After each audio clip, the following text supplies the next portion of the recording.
ទេសខ្មែរយើងមានសាសនាប្រចាំជាតិសូមកុំឲ្យឃ្លាតថ្មីគ្មានរក្សាគ្រប់វ័យសាសនាព្រះពុទ្ធបរិសុទ្ធនៅក្នុងលោកីយើងកូនខ្មែរទាំងប្រុសស្រីគប្បីកុំឲ្យមានឆ្កធ្វើល្អបានល្អបវរពុតណាស់ណាថ្លៃធ្វើនឹងឲ្យក្តីយើងមិនជួបរឿងសៅមកបើចង់បានល្អសូមកុំធ្វើរឿងខុសឆ្គងជីវិតបានសុខកន្លងព្រមចិត្តផងតែផ្លូវល្អនៅក្នុងលោកីគ្មានអ្វីអាចនៅគង់បានជាតិសាំងគ្រប់ប្រាណមិនថានាងមានឬក្រ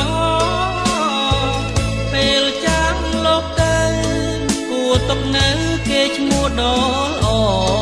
ទ្រព្យសម្បត្តិមានច្រើនកមិនអាចយកទៅបានឡើយសូមអស់ញោមញាតិជួយរក្សាជាតិសាសនាកូនខ្មែរខែមរាមេត្តាគុំនៅកនតាយវត្តអារាមមានបុរាណលោកសាងទុកហើយធ្វើបុណ្យគុំនៅប្រងើយជីវិតដល់ត្រៃសុខសា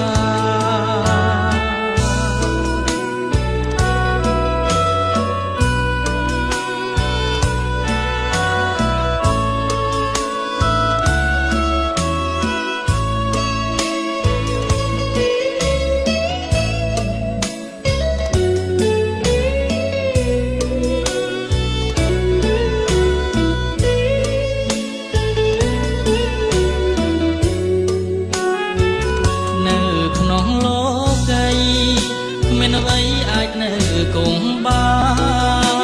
នជាតិសាំងគ្រប់ប្រាណមិនថាអ្នកមានឬក្រពេលចាស់លោកទៅគួរຕົកនៅគេឈ្មោះដ៏ល្អទ្រព្យសម្បត្តិមានច្រើនកមិនអាចយកទៅបានឡើយសូមអស់ញោមញាតិជួយរក្សាជាតិសាសនាកូនខ្មែរខែមរាមេត្តាគុំនៅកនតាយ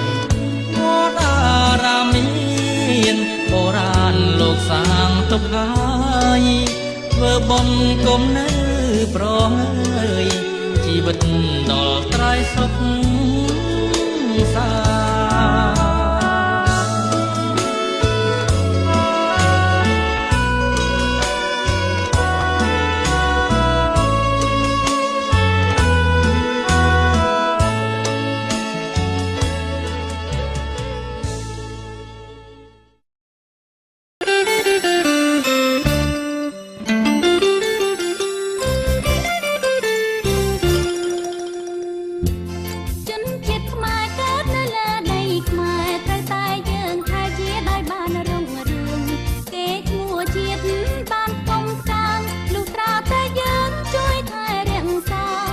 Hãy subscribe cho kênh Ghiền Mì Gõ để không bỏ lỡ